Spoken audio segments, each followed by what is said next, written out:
le kidam qui ne fait que passer, le quartier centre-sud de Montréal est souvent excitant et toujours bruyant. Mais quiconque veut s'y attarder un petit peu va découvrir que le quartier est rempli de petits parcs calmes et reposants. Commençons notre visite par le parc Jean Arrache. Moi, je croyais que ce parc-là s'appelait comme ça parce que c'est ce qu'on se dit quand on fait l'ascension en vélo de la pente assez à pic juste à côté.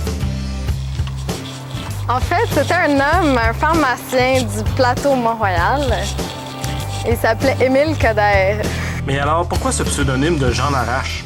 Parce que, comme c'était un pharmacien sur le plateau Mont-Royal, il était assez proche des gens qui vivaient la misère.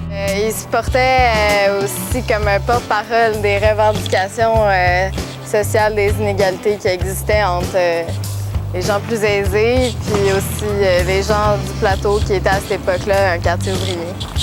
Et il a aussi un recueil de poésie à son nom. Et dans son parc, il y a des belles jonquilles et des fleurs bleues qu'on ne sait pas c'est quoi, qui sont en petite forme de petits raisins. On arrive maintenant au parc Jean Charbonneau. On peut lire à travers les graffitis que Jean Charbonneau était avocat et poète. Tantôt, on avait un pharmacien poète, puis là, un avocat poète. Coudon, tous les poètes avaient des métiers nobles à cette époque-là. Maintenant, les poètes, c'est juste des profs à l'UQAM. Bien, ici, moi, j'ai l'impression que c'est un lieu où on peut faire des cérémonies de mariage. Okay. Donc, si vous désirez vous marier à Montréal, voici la place avec une belle structure en fer forgé, avec les logos de la ville de Montréal aux quatre coins. Et c'est ça, j'ai supposé tantôt que le maire Tremblay s'était marié ici, parce que je l'imagine bien faire une petite cérémonie avec pas beaucoup de gens ici. Pendant que tous ses conseillers étaient en train de le fourrer à l'hôtel de ville.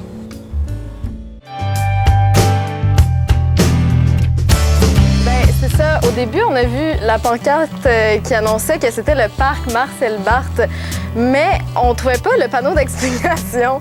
J'ai suggéré que ce soit ma grand-mère pour l'instant d'une présentation, mais Hugo, il voulait pas. Donc, Marcel Barth était une comédienne d'originaire d'Ottawa. Et son émission de radio s'appelait Lettre à une Canadienne. Elle interviewait plusieurs femmes dans différentes langues, en espagnol, en italien, en anglais et en français. Ben c'est ça, elle a d'ailleurs interviewé la femme de Chiang Kai-shek. Ben c'est ça, elle était une féministe de l'époque qui faisait en sorte de promouvoir l'accessibilité à des postes pour des femmes comme celui d'animateur de radio. Le parc des Joyeux Vikings. Au moment de lui trouver un nom, ce parc-là avait une belle murale avec des Vikings sur ce mur-là. Puis c'est une petite fille qui a proposé ce nom-là. Alors, on a décidé de décorer le parc avec un thème viking, avec un dracard puis tout le tralala. C'est une véritable immersion celtique.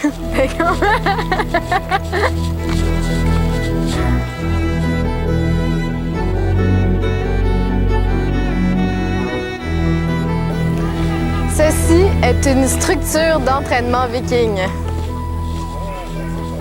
C'est pour devenir musclé et barbu.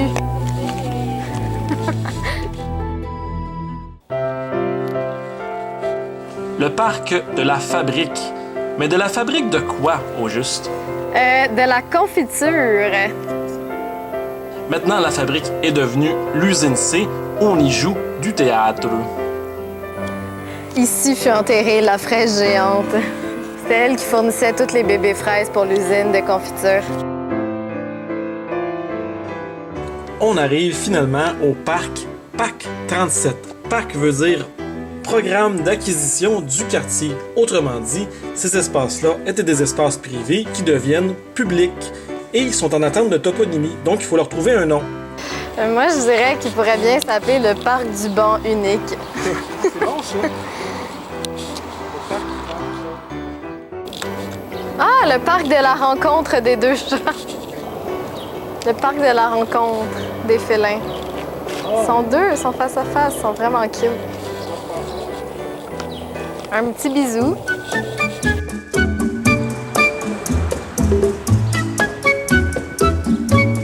Zoubi zoubi zou, zoubi zoubizou. Zoubizou, bisou, zoubizou, zoubizou. Mon Dieu, que c'est doux.